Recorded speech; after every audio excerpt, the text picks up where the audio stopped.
I think it's going to be a practical budget. I think people have to be realistic in terms of their expectation.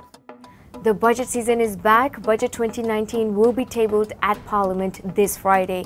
But this time around, fears over possible changes in Malaysia's sovereign rating outlook could be resurfaced by international rating agencies, as the budget deficit is expected to be beyond market expectations for this year, which is higher than Putrajay's estimate of up to 3%.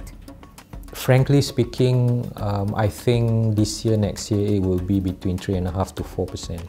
Because of consumption tax revenue loss as a result of shifting back to SST and abolishing GST, plus the fact that the government does have to give back the outstanding GST and income tax refund that has been owed since 2015. To watch now is market investors and rating agencies' reaction to this expectation of spike in budget deficit to GDP ratio. They need to be convinced that this is more of a temporary one-off increase in budget deficit.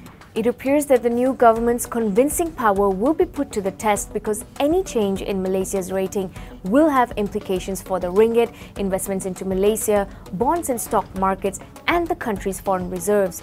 After Pakatan Harapan's victory in the 14th general election, the global rating agency Moody's cautioned that Malaysia's removal of the GST tax is credit negative.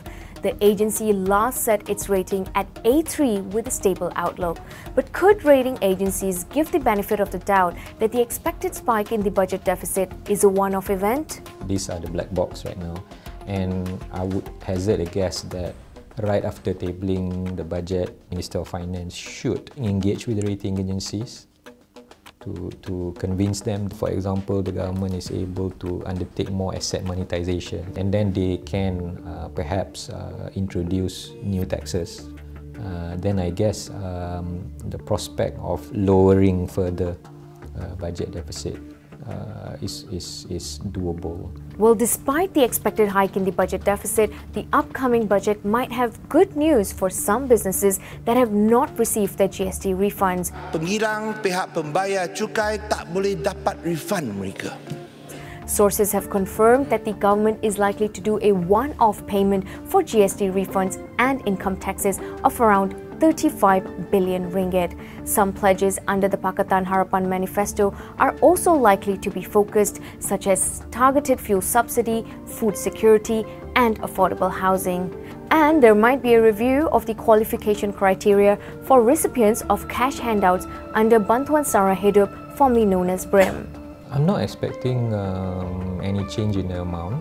I'm expecting more of a clean-up in the list of the recipient. There are indications, suggestions that BRIM previously were not really given on the basis of just people who need it qualify, but also tend to be political in terms of buying supports and all that.